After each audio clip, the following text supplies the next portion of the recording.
নমস্কার বন্ধুরা, সবাইকে শুভ সকালের অনেক অনেক শুভেচ্ছা। বাংলা সিরিয়াল সমাচারে তোমাদের সবাইকে স্বাগত জানিয়ে তোমাদের পছন্দের ধারাবাহিক অনুরাগের ছোঁয়ার আজকের পর্বের রিভিউ নিয়ে আমি চলে এসেছি তোমাদের সামনে।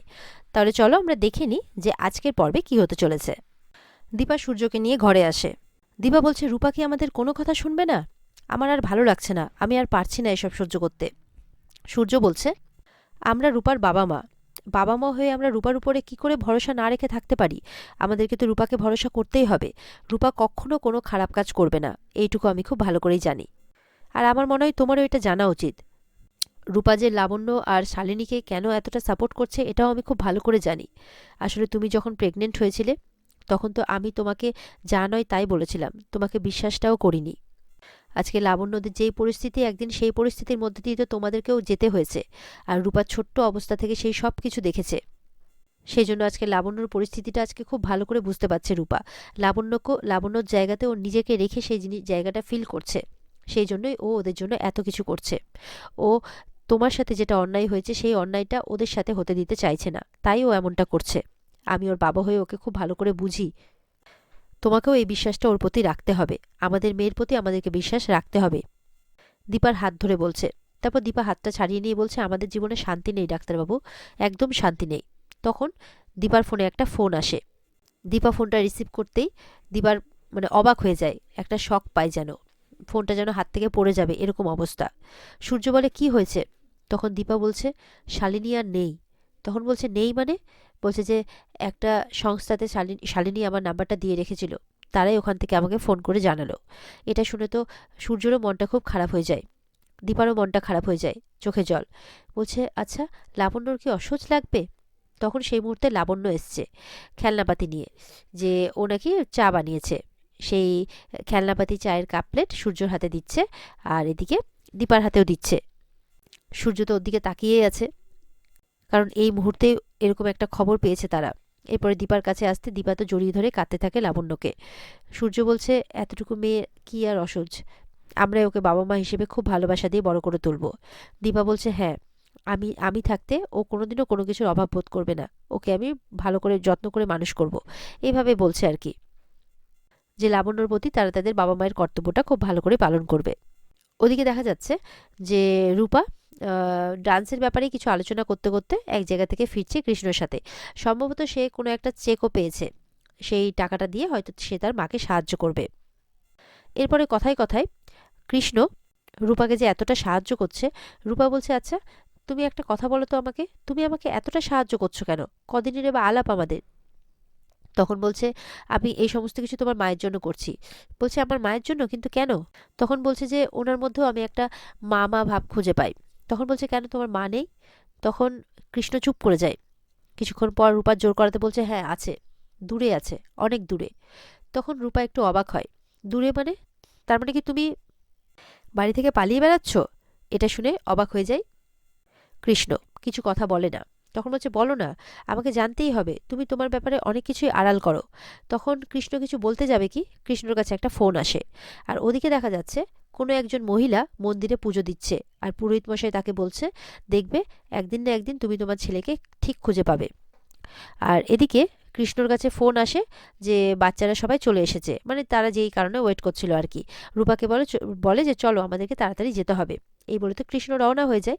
আর রূপা কিন্তু কৃষ্ণর কথাই ভাবতে থাকে যে কৃষ্ণ নিশ্চয়ই কিছু একটা আড়াল করছে। এরপরে দেখা যাচ্ছে রূপা রেডি হয়ে এসেছে, কোথাও একটা বেরোবে। তখন সোনা বলছে, তোমার কি হয়েছে বলো তো? কালকেও দেখলাম তুমি একদম আমার সাথে কথা বললে না। আচ্ছা, তুমি কি কোথাও বেরোচ্ছ?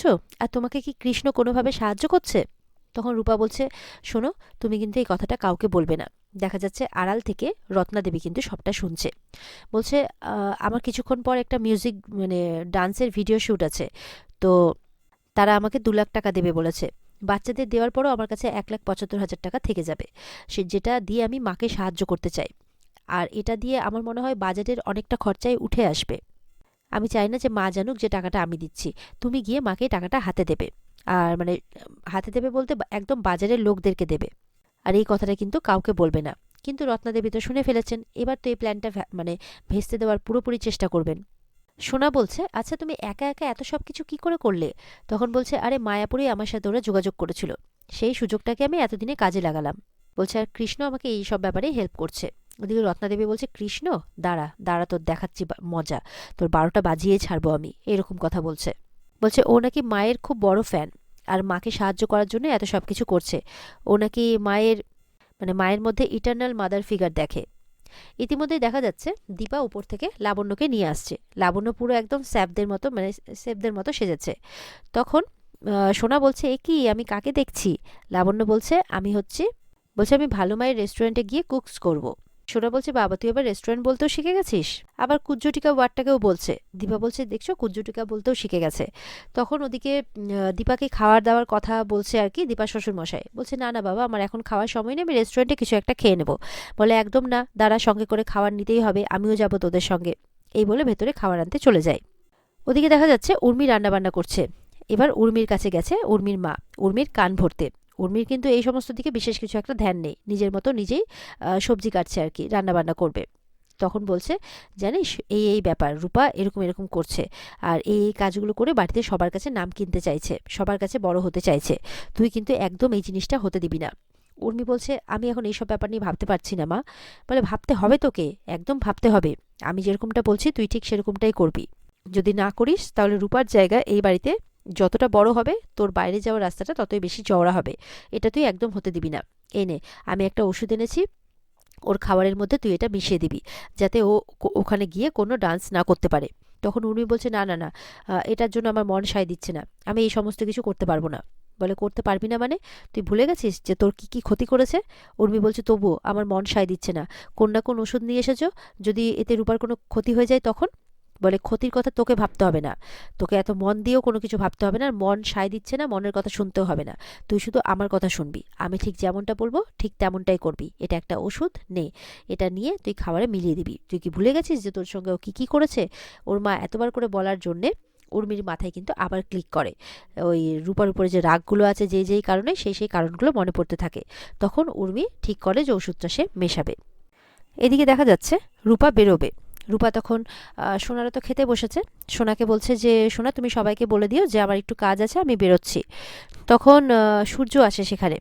বলছে যে, এরকম ভাব বাচ্চে কথা বললে কি হবে? কারণ দীপাও বলছিল যে, সোনা তুমিও বলে দাও, এখন তো আর এই বাড়িতে সবাই সবার কথা শোনে না, নিজের মন মর্জি মতো চলে, তাই পারমিশন নেওয়ারও প্রয়োজন বোধ করে না। তখন সূর্য বলছে, এইভাবে ভাব বাচ্চে কথা বললে কি হবে? তখন ছোট্ট লাবণ্য বলছে যে, ভাব বাচ্চটা আবার কি? তখন সূর্য তো মিনিং বোঝাতে গিয়ে বলে, এই যে ভালো ছেলে নয় বুড়ো ছেলে বলবে, মানে সূর্যের বাবাকে বুড়ো ছেলে বলে তাই। এবার সূর্যের বাবা তো বোঝাতে গিয়ে কিছুতেই পারে না।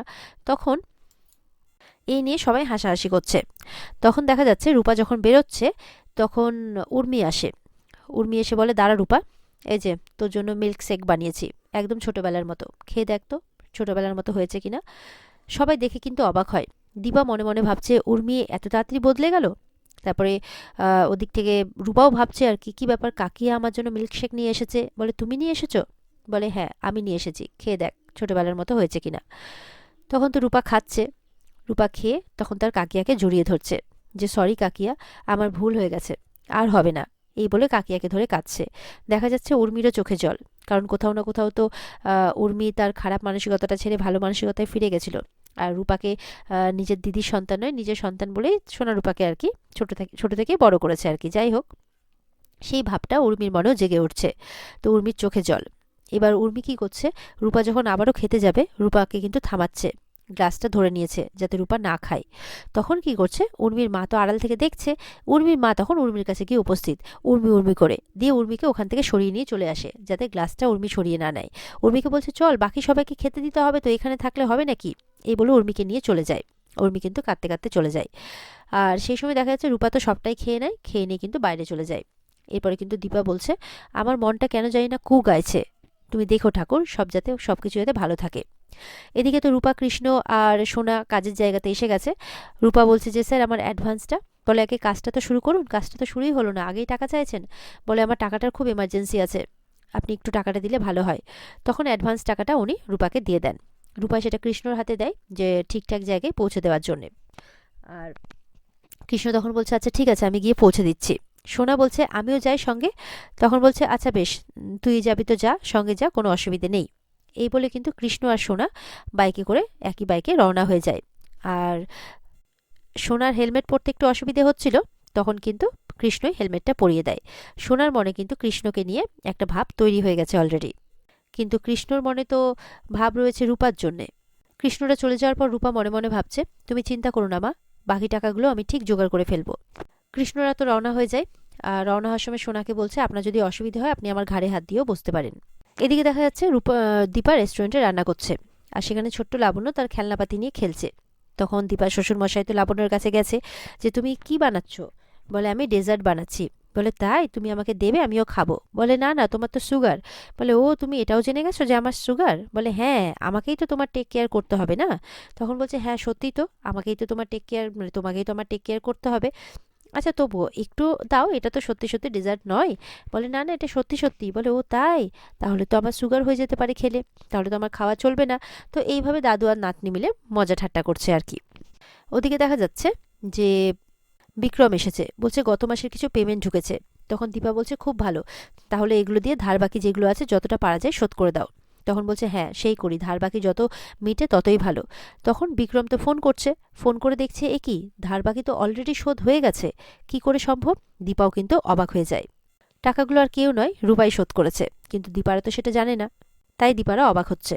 আর এখানে আজকের পর্ব শেষ হয়ে যায়। তো বন্ধুরা, এই ছিল আজকের পর্বের রিভিউ। ভালো লেগে থাকলে পর্বকে কিন্তু লাইক, কমেন্ট আর আমাদের সাথে জুড়ে থাকতে আমাদের চ্যানেলকে সাবস্ক্রাইব করতে একদম ভুলবে না। দেখা হবে তোমাদের সাথে আগামীকালকে নতুন পর্বের রিভিউ নিয়ে। আর আজকের পর্বের বিস্তারিত দেখতে অবশ্যই তোমরা স্টার জলসার পর্দায় চোখ রাখবে। তাহলে ভালো থেকো সবাই, আজকের মতো এই পর্যন্তই, টাটা।